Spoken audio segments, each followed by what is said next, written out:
मैंने कभी नहीं सोचा था कि कुछ चीज़ें सिर्फ फिल्मों में नहीं होती, कुछ लोग सच में उन्हें जी लेते हैं। ये बात तब की है जब मैं भोपाल में एक प्राइवेट कंपनी में जॉब करता था। तीसरी सैलरी कम थी, इसलिए ज़्यादा महंगा कमरा अफोर्ड नहीं कर सकता था। एक दिन ऑफिस के पास एक पुरानी कॉलोनी में रूम अवेलेबल का बोर्ड दिखा।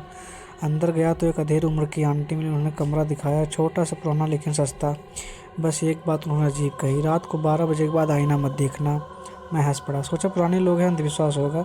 पहले कुछ दिन सब ठीक रहा, ऑफिस से आता, खाना खाता, मोबाइल चलाता और सो जाता। लेकिन चौथे दिन रात करीब 12 बजे कुछ अजीब हुआ। मैं सोने ही वाला था कि अचानक जैसे लगा कोई मुझे देख रहा हो। आँख खुली तो कमरा वैसा ही था, लेकिन दिल बिना वजह तेज धड़क रहा था। मैंने मोबाइल उठाकर टाइम देखा, 12:03। उस रात ठीक से नींद नहीं आई। अगली रात फिर हुई बेचैनी, इस बार 12 बजते नींद टूट गई। ऐसा लगा जैसे कोई बहुत पास खड़ा हो। कमरे में हल्की सी ठंडक थी, जबकि बाहर गर्मी थी। मैं उठकर पानी पीने गया और अनजाने में मेरी नज़र सामने लगे आईने पर पड़ गई। आईने में मैंने खुद को ही देख नहीं पा रहा था।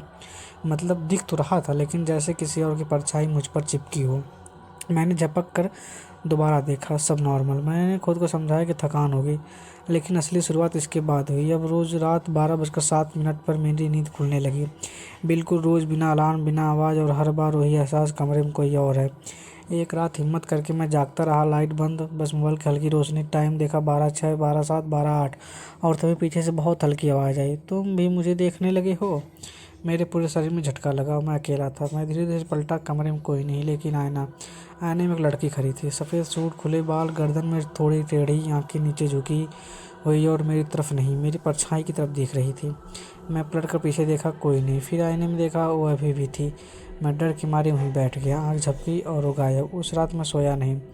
सुबह आंटी से पूछा तो उन्होंने पहले टाल दिया। फिर बोली कि इस कमरे में पहले एक लड़की रहती थी, पूजा, कॉल सेंटर में काम करती थी, अकेली रहती थी। एक रात उसने आईने के सामने खड़े होकर खुद को आग लगा ली थी।